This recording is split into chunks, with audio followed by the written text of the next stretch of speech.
Paz do Senhor, meus amados e queridos irmãos. Rapaz, depois de quase 20 minutos, a memória desse telefone acabou, cortou os vídeos. Depois tentei refazer de novo cortou. Me desanimou muito. Mas é luta, irmãos. É luta quando se faz as coisas de Deus, sabe? Pode parecer bobeira, mas não é. Impressionante isso. Mas na vida do crente o que importa é a permanência, né? O que importa é continuar até que ele venha. Continuar até que ele venha. É isso. Bom, a paz do Senhor, meus amados e queridos irmãos. Segundo dia, né? E nós hoje vamos estar lendo o capítulo 2. Só lembrar, né, como foi no primeiro capítulo, né, a ascensão de Jesus. Lembrando que a leitura, a exposição, né, que nós estamos fazendo aqui da palavra dá ênfase ao Espírito Santo de Deus, né? Eu disse no primeiro vídeo, se eu pudesse dar um título para esse livro, eu daria Atos do Espírito Santo na Igreja Primitiva. Porque eu não consigo ler este livro e não deixar de enxergar absurdamente a manifestação do Espírito Santo de Deus dando as diretrizes, fazendo tudo praticamente na vida dos discípulos. Então eu quero lembrar, né, a palavra de Jesus quando ele fala no capítulo 1, que foi lido,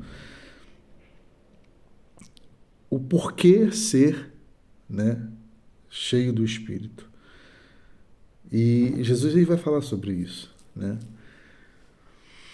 Mas recebereis poder ao descer sobre vós o Espírito Santo, vírgula, e sereis minhas testemunhas, tanto em Jerusalém como em toda a Judéia e Samaria, até os confins da terra. Então, eles recebem, eles são cheios do Espírito Santo para testemunhar. E quando eles são batizados pelo Espírito Santo, nós vamos ver ao longo da leitura as diretrizes, as direções. Em todo momento, a pessoa do Espírito Santo de Deus trabalhando ali, né, operando através da vida dos discípulos. E é isso que eu quero me atentar, né? Eu não consigo ler este livro sem ver a manifestação do Espírito. E esse Espírito Santo é o mesmo que está em mim. É o mesmo que está em cada um de vocês que estão assistindo esse vídeo. Porque se vocês estão assistindo é porque vocês se interessam pela palavra de Deus. Vocês querem crescer na graça e no conhecimento. Vocês almejam, né, a ter mais, saber mais, né? E principalmente da pessoa do Espírito Santo de Deus. Ele atuou na minha vida, ele ainda continua atuando na minha vida. Ele está dentro de mim, me guiando em toda a verdade, me mostrando o caminho, dizendo o que eu não devo e o que eu devo fazer. Porque é isso, irmãos, na comunhão do Espírito Santo. Até que Cristo volte, sabe? Na comunhão do Espírito Santo, para que o propósito que nós temos aqui, né, venha a ser cumprido na nossa vida. Mas se o Espírito Santo de Deus não tem as diretrizes da nossa vida, se o Espírito Santo de Deus não comanda a nossa vida, é impossível viver. É impossível ser chamado de cristão. Porque você só é cristão, um verdadeiro cristão, se o Espírito Santo de Deus habita em você. Afinal de contas, nós somos selados com o Espírito Santo da promessa, para que naquele grande dia possamos nos reunir, possamos estar com o nosso Senhor. Então, queridos, que nós venhamos prestar atenção em todos os detalhes, né? Então, para serem minhas testemunhas, tanto em Jerusalém, Judéia, Samaria, em todos os confins da terra. E esse capítulo 12 que nós vamos ler hoje é o início daquilo que o Espírito Santo de Deus vai fazer na vida de cada um desses homens. E isso é muito maravilhoso. É isso que me motiva, sabe, irmãos? De saber que eu tô fazendo a coisa certa. Mas não só fazer a coisa certa, mas é uma obrigação, cara. É uma obrigação de todo cristão não depender de cultos, sabe? É uma obrigação de todo cristão todos os dias, meditar na palavra, ler. Eu sei que é muito difícil, porque é uma luta muito grande. Mas eu fico embasbacado quando eu me olho e vejo horas mexendo no celular, nas mídias, naquilo que faz eu perder tanto tempo, todos os dias. Aí eu quero chegar na igreja, sabe? Receber uma boa palavra, louvar a Deus com hinos e cânticos ali, mas aí lá na hora lá, sabe, naquele momento, você, sabe, eu sei que você deve pensar a mesma coisa do que eu. Cara, eu queria estar aqui o resto da minha vida. Mas eu quero te dizer, cara, você pode permanecer o resto da sua vida daquele lugar onde você está ali com seus irmãos, sentindo a presença, sabe, que você não quer sair. É a mesma coisa, você pode fazer isso também dentro de casa. Porque o Espírito Santo está aqui, cara, comigo. Ele está me inspirando, ele está me mostrando, sabe, fazendo com que essas letras saltem, cara.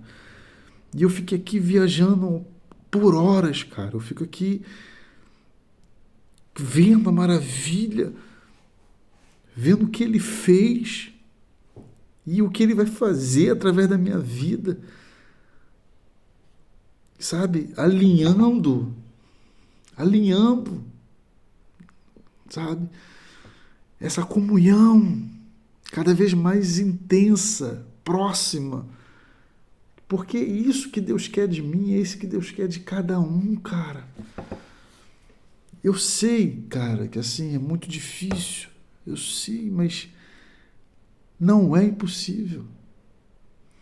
E eu sei, cara, que é o Espírito Santo que te incomoda, é o Espírito Santo que me incomoda, sabe?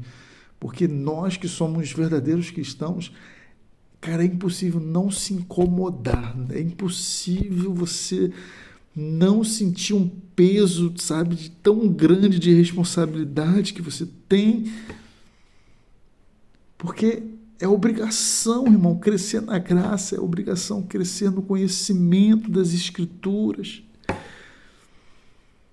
E eu fui ensinado na época da religiosidade que a letra mata, mas o espírito vivifica. Fui ensinado que não é por muito ler, não é por muito meditar, não é por muito... Não. Fui ensinado errado, cara. Eu que não fiz questão de ir lá e ver o porquê Paulo disse isso.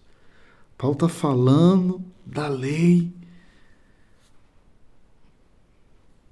Caraca. Sabe, irmãos? Estar preso ao sistema religioso, estar preso ao que é ensinado no púlpito não é errado, mas se está sendo ensinado da forma genuína, se está sendo ensinado com a palavra aberta, se está sendo ensinado com a inspiração do Espírito Santo de Deus, é uma coisa.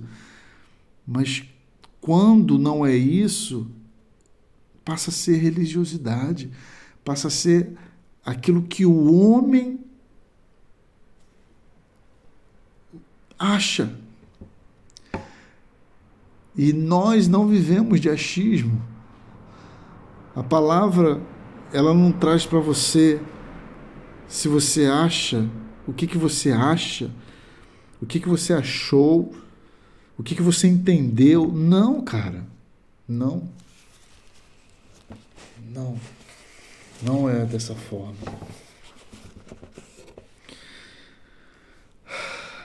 A Bíblia é o único livro em que o autor está do seu lado. Mas para estar aqui, sem querer ler por ler, sem querer ler para dizer que leu naquele dia, não.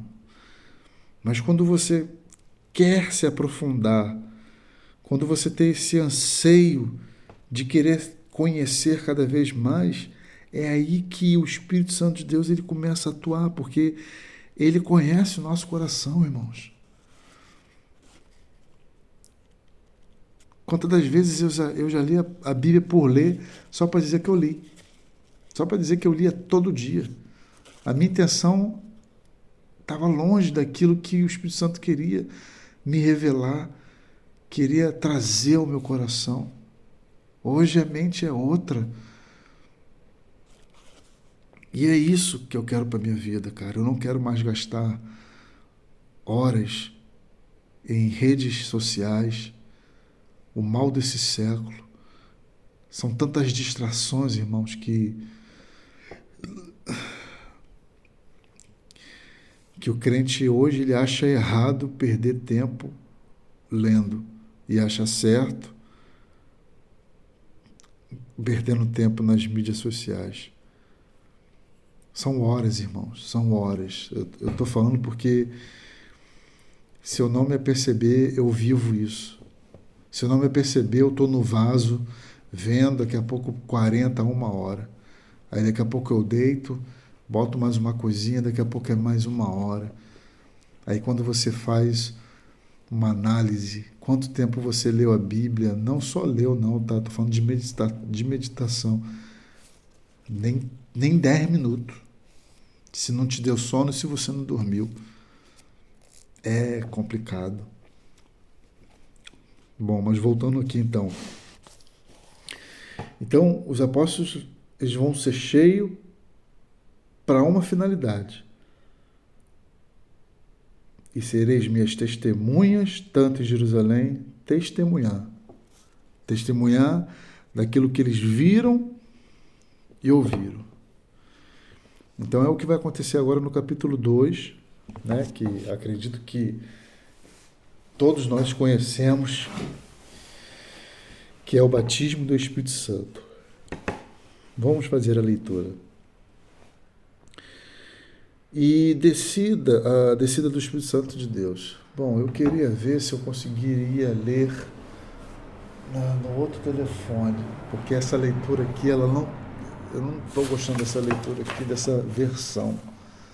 Mas amanhã eu faço isso, eu não estou... Vamos lá. Capítulo 2. Ao cumprir-se o dia de Pentecostes, estavam todos reunidos no mesmo lugar, ou seja, eles obedeceram Jesus quando Jesus fica, ficai em Jerusalém, até que do alto sejais revestidos de poder. Lembram?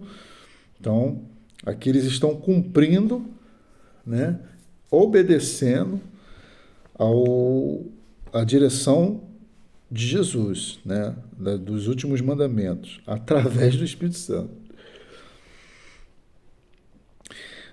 Ao cumprir-se o dia de Pentecostes, estavam todos reunidos no mesmo lugar.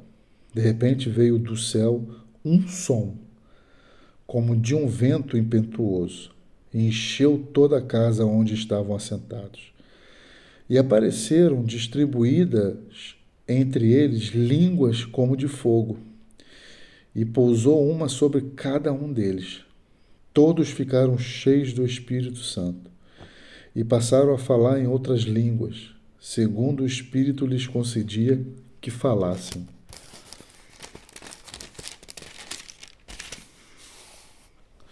Ora, estavam habitando em Jerusalém judeus, homens piedosos, vindo de todas as nações debaixo do céu. Vindo de todas as nações.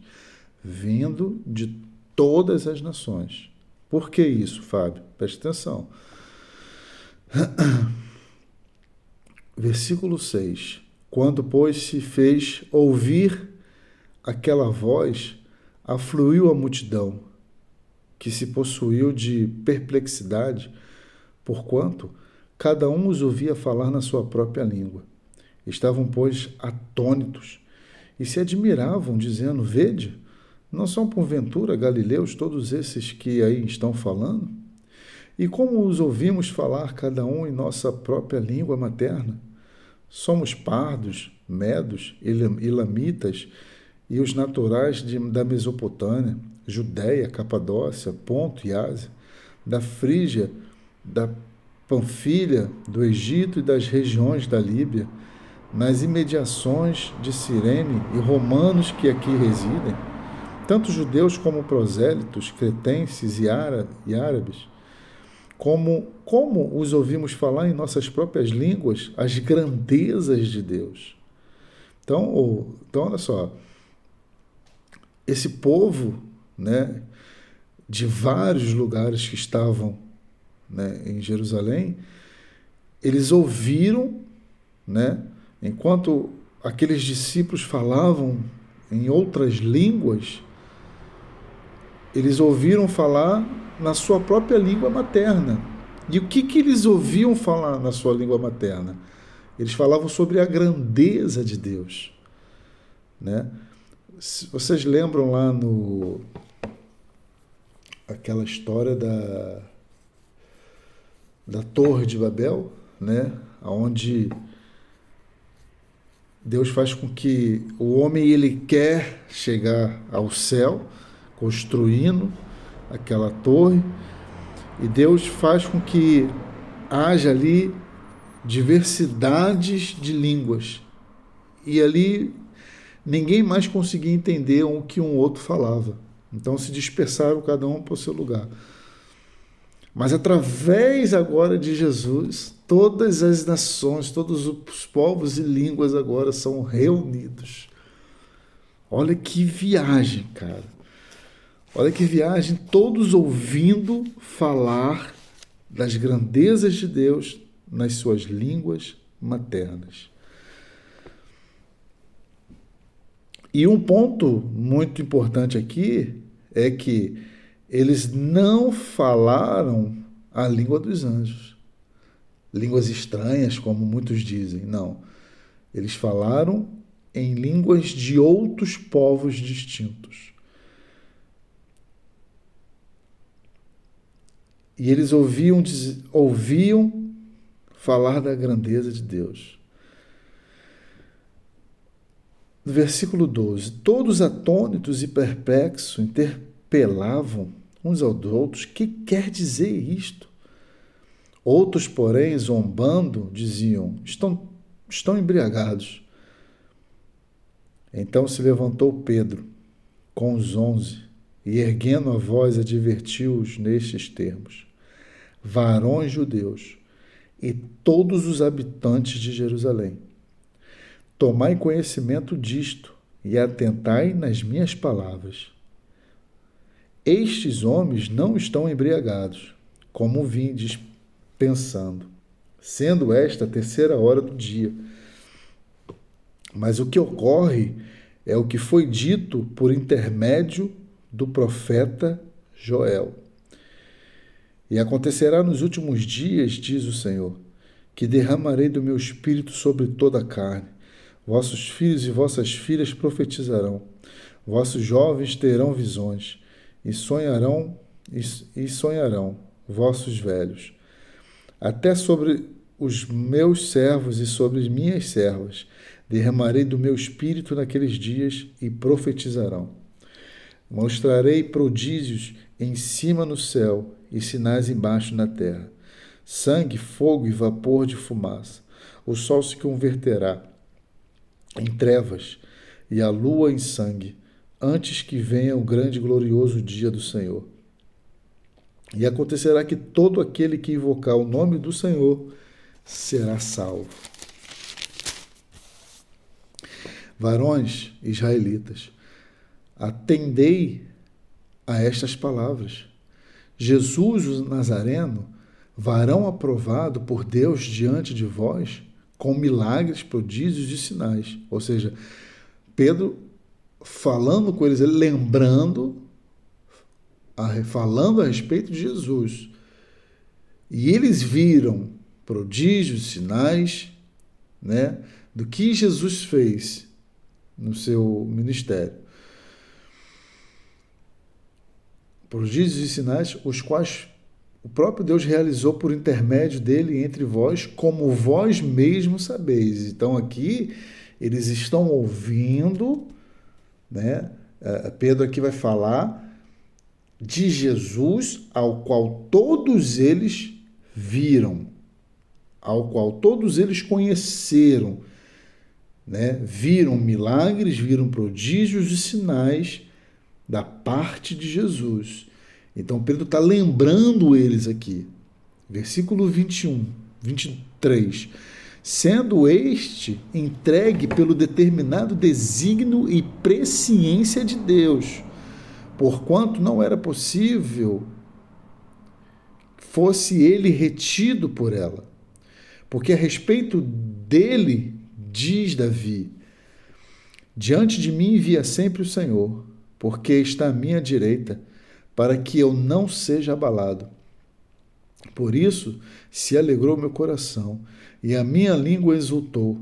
Além disso, também a minha própria carne repousará em esperança, porque não deixarás a minha alma na morte, nem permitirás que o teu santo veja a corrupção. Fizeste-me conhecer os caminhos da vida, encher-me-ás de alegria na tua presença.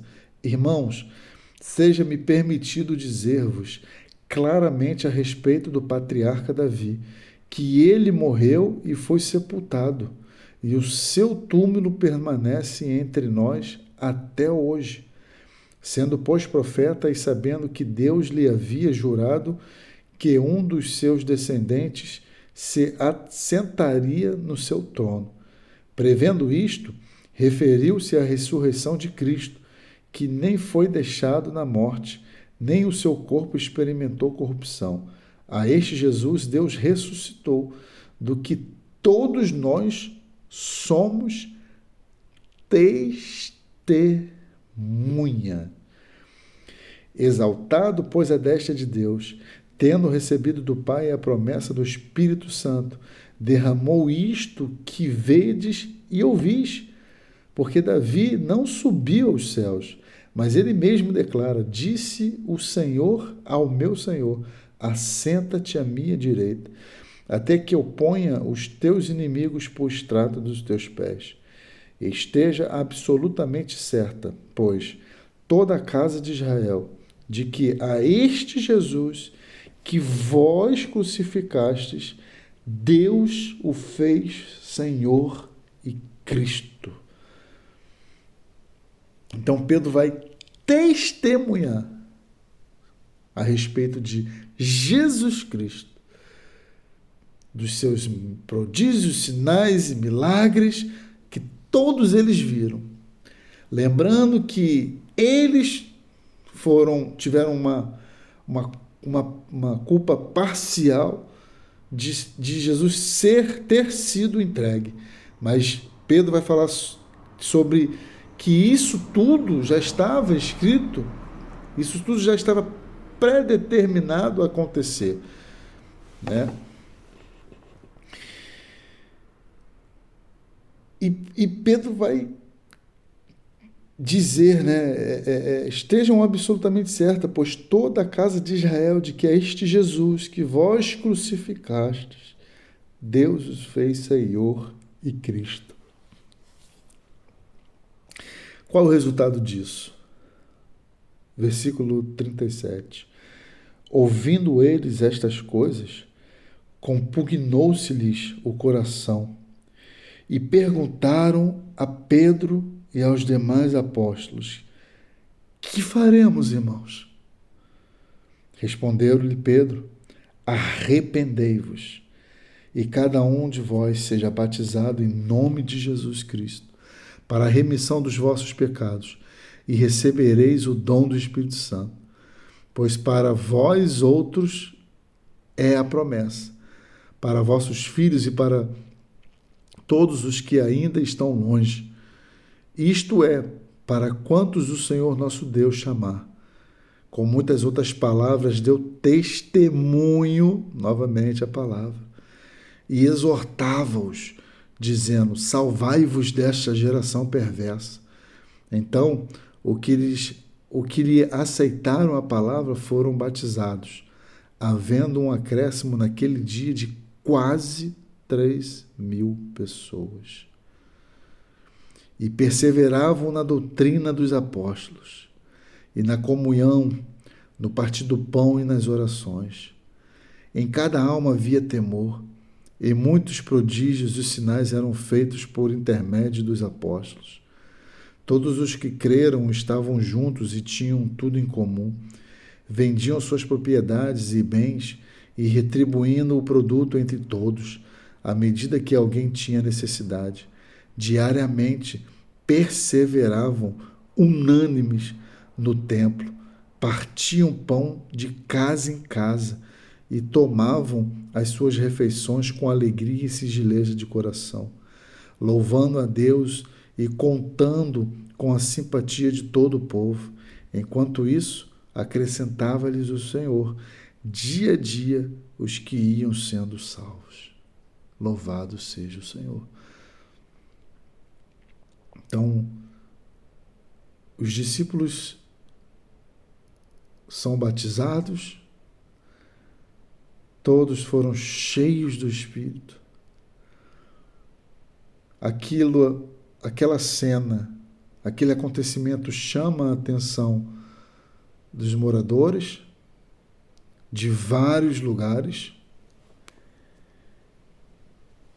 Alguns zombam, como é notório sempre zombarem. E Pedro levanta a voz e prega, após ser batizado pelo Espírito.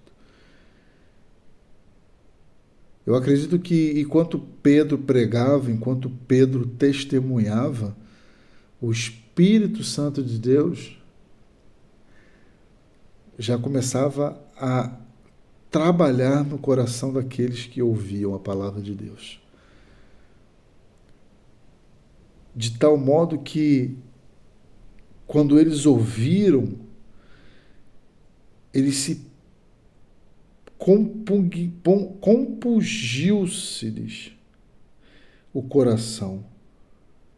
O coração deles apertaram. tamanha a necessidade de estar fazendo alguma coisa. Mas que coisa é essa? E eles perguntam: o que faremos? O que nós vamos fazer? Porque de fato foi isso que aconteceu. Nós tivemos uma parcela na crucificação de Jesus Cristo. Nós vimos sim o que ele fez, mas também nós gritamos: solta Barrabás. Mas também nós gritamos: crucifica-os. Eu fico imaginando essas pessoas lembrando disso, porque Pedro vai jogar na cara deles: ao qual vós crucificaste.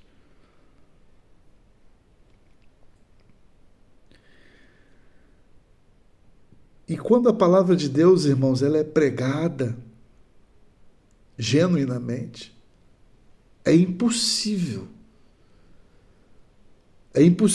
você não corresponder a esse chamado.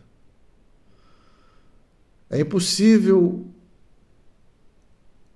o Espírito Santo de Deus te convencer do pecado, da justiça e do juízo, e você não se, sabe, não se remoer, você não sofrer, porque hoje o Evangelho, esse Evangelho aqui, essa simplicidade aqui, ela ainda deve ser pregada.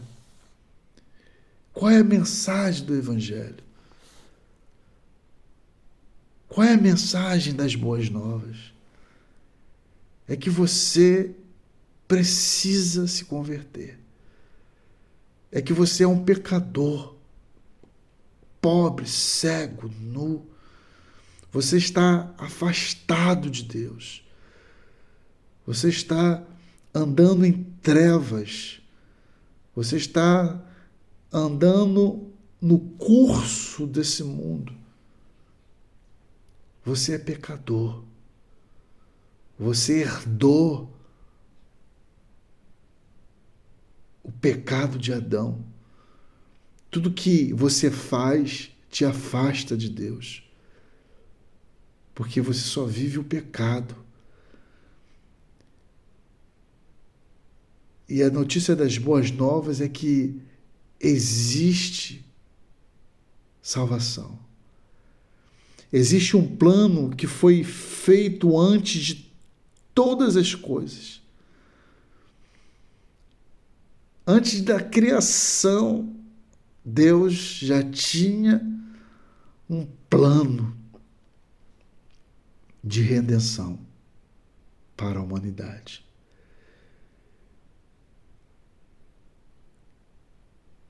E Cristo morre na cruz.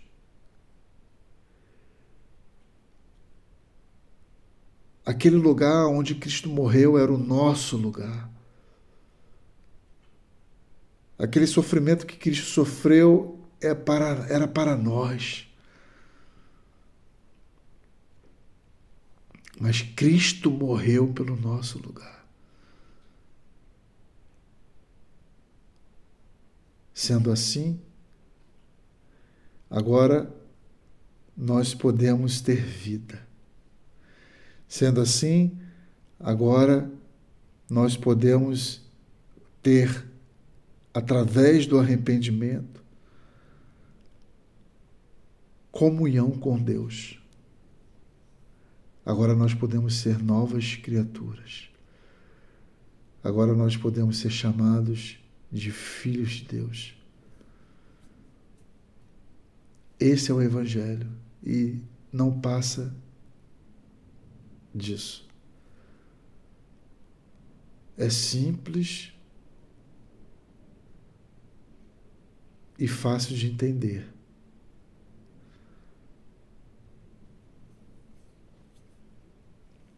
E hoje nós vemos de tudo, menos a simplicidade do Evangelho ser pregada. Uma bagunça.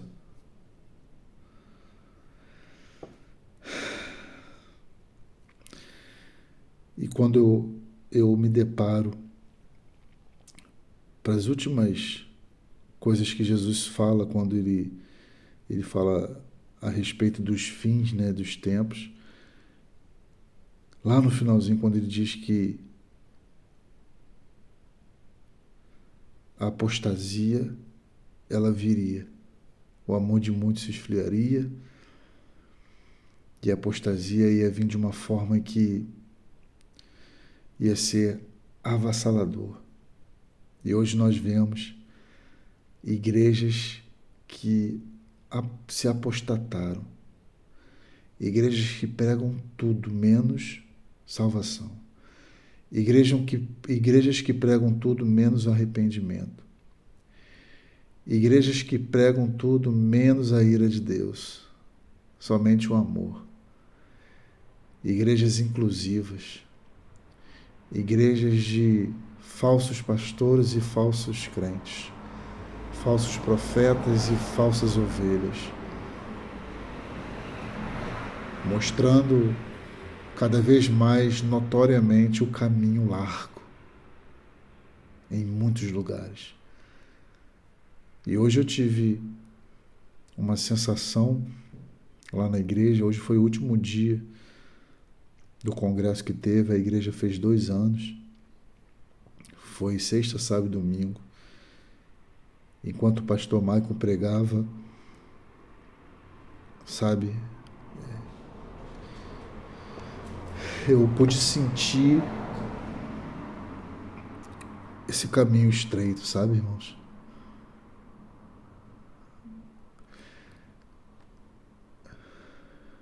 Não é para qualquer um.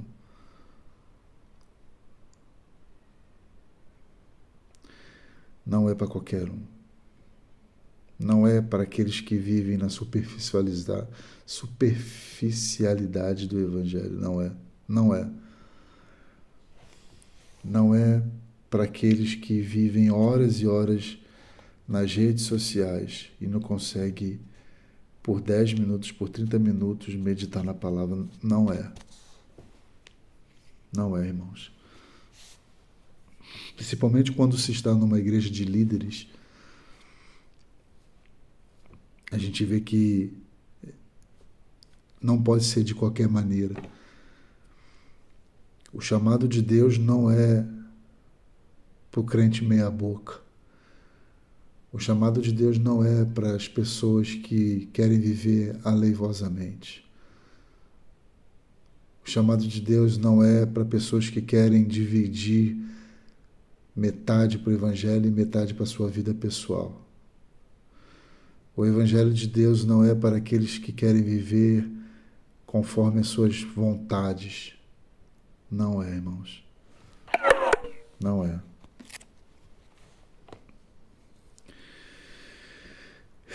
Eu tenho sentido esse peso, sabe?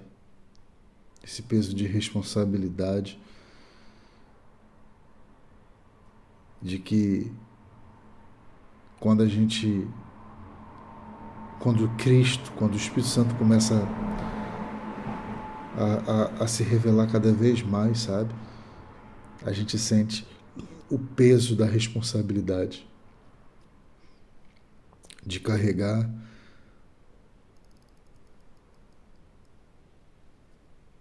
essa palavra.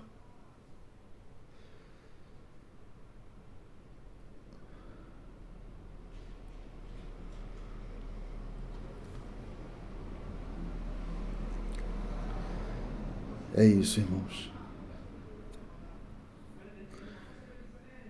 E hoje eu não consigo mais ver, sabe? Não, acho que eu consigo sim. Com todo esforço, com toda a dificuldade, eu tenho observado isso na vida do meu pastor Maico. Sabe, daquilo que ele tem feito na igreja, sabe? Querendo trazer aquilo como era, como começou. E perseveravam na doutrina dos apóstolos e na comunhão, no partir do pão e nas orações, sabe? Estudar a palavra, estudar a doutrina dos apóstolos, dos profetas, estudar a palavra dia após dia, sempre em comunhão,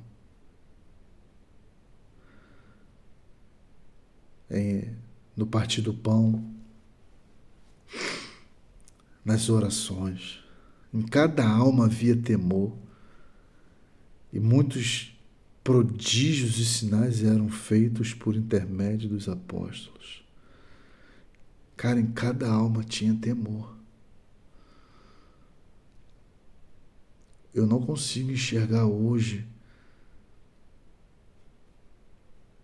nos nossos dias atuais, nas igrejas atuais, temor. Em cada alma havia temor. Eu não consigo mais enxergar isso. Eu consigo enxergar isso em mim.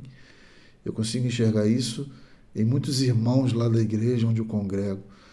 Mas eu estou falando de uma forma geral, de uma forma como tem andado, né, esses lugares que dizem ser igrejas. Você não consegue enxergar temor. Você não consegue ver temor.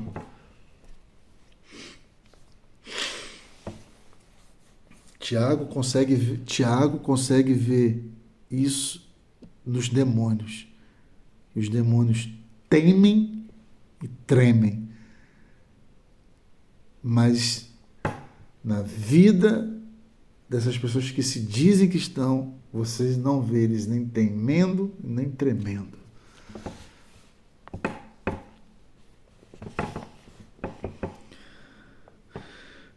Todos os que creram estavam juntos e tinham tudo em comum.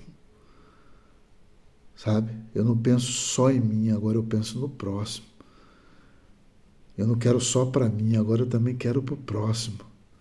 Eu não quero ser servido, eu quero servir. Vendiam suas propriedades e bens, distribuindo o produto entre todos, à medida que alguém tinha necessidade.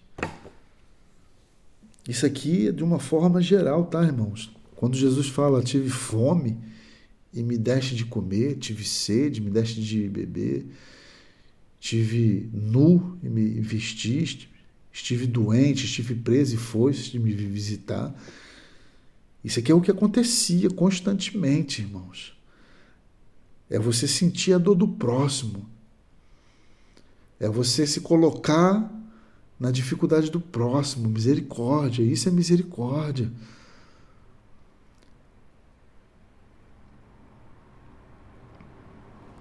Diariamente perseveravam unânimes no templo, partiam pão de casa em casa e tomavam suas refeições com alegria e singeleza de coração.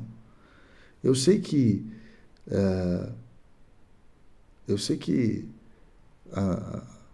a nossa época não é igual a essa época, né? É diferente. Hoje nós estamos num outro tipo de sociedade, de tempo, né? Onde todo mundo tem que trabalhar, onde todo mundo tem que buscar o seu pão de cada dia, as mulheres trabalham, os filhos ficam na escola. Mas sabe, eu consigo enxergar isso nessa igreja onde eu congrego, sabe, em que o pastor ele quer que nós venhamos ter, né, primeiramente o estudo da doutrina. A gente vem estudar, conhecer de fato, crescer no conhecimento, mas também ele quer essa comunhão, ele almeja essa comunhão entre os irmãos, né? E eu tenho vivenciado isso, eu tenho visto isso, né? Irmãos que tem as suas necessidades e de repente ali coloca no grupo, olha, vamos fazer uma cesta para o irmão, não é nem dito o nome do irmão, a gente nem sabe qual é, o irmão que está precisando, mas todo mundo, né, se compadece, todo mundo coloca ali, é feito ali uma cesta básica, né, de coisas que precisam ser compradas e cada um compra um pouquinho e ali junta-se e leva para a família, sabe? Quando não é dinheiro que algum irmão precisa para poder pagar alguma conta, poder pagar um aluguel, comprar algum remédio, é feito isso, cara, sabe? E, cara, quando a gente se depara com a palavra, é o que nós temos vivido. E isso é simples, cara. E isso é simples isso. Louvando a Deus e contando com a simpatia do povo. Enquanto isso, acrescentava-lhes o Senhor dia a dia os que iam sendo salvos, contando com a simpatia do povo. Eu moro em Portugal. Esses dias o pastor falou, né, de uma pessoa de fora que ele ficava maravilhado com a comunhão que nós tínhamos um com o outro, com as brincadeiras que a gente brincava, sabe? Com a alegria que a gente tinha quando a gente se reunia, sabe? As pessoas de fora, elas conseguem enxergar isso, cara. Não é, sabe, pessoas habitoladas, pessoas que estão preocupadas, sabe? Ai, o que a pessoa vai achar? Não, é tão natural, né? A nossa comunhão, a nossa vivência uns com os outros, assim, sabe? Que é tão natural que as pessoas admiram isso. E isso, cara, é você vivenciar o que aconteceu aqui e é o que acontece hoje nas igrejas que querem, que vivem, sabe, para a glória de Deus, que estão no caminho correto, que estão pregando a palavra de Deus com a Bíblia aberta, na simplicidade, testemunhando.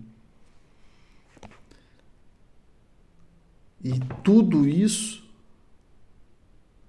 com as diretrizes do Espírito Santo de Deus. Porque, irmãos, se não é o Espírito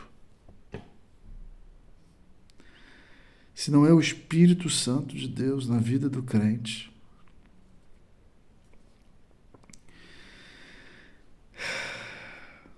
é isso, irmãos. Que Deus nos abençoe. Que Deus venha falar conosco a cada dia. Vamos orar. Senhor Deus e meu Pai, quero te agradecer por essa leitura novamente. Capítulo 2 de Atos. Senhor, que nós venhamos voltar à simplicidade do Teu Evangelho. A simplicidade, Deus, que nós vemos aqui, no partir do pão, na comunhão, na doutrina dos apóstolos. Enquanto isso, as pessoas conseguem ver e vivenciar a simplicidade do Teu Evangelho através das nossas vidas. Por isso, Pai, no nome de Jesus eu te peço, me abençoa, para que eu possa ser cada vez mais parecido com o Mestre, para que eu venha trilhar os mesmos caminhos, as mesmas pegadas do nosso Senhor e Salvador. Assim te peço pela vida do meu irmão, que ele venha crescer na graça e no conhecimento, que ele venha, Senhor Deus, entrar nessa história aqui, nessa realidade que foi e que continua sendo nas nossas vidas, e possamos, Senhor Deus, refletir a Tua luz possamos ser sal, Deus, possamos mudar dia após dia e nos tornarmos, Senhor Deus, pessoas piedosas, pessoas misericordiosas, simples, e que a Tua glória, Deus, seja manifesta nas nossas vidas. Espírito Santo de Deus, continua essa boa obra nas nossas vidas. Espírito Santo de Deus, dê as diretrizes, dê os comandos, faça nas nossas vidas, Senhor, o que o Senhor fez aqui na vida dos discípulos. Em nome de Jesus Cristo, Senhor. Amém. Que Deus te abençoe, meu querido. E até o próximo vídeo, onde nós vamos ler o capítulo 3. Paz do Senhor Jesus. Amém.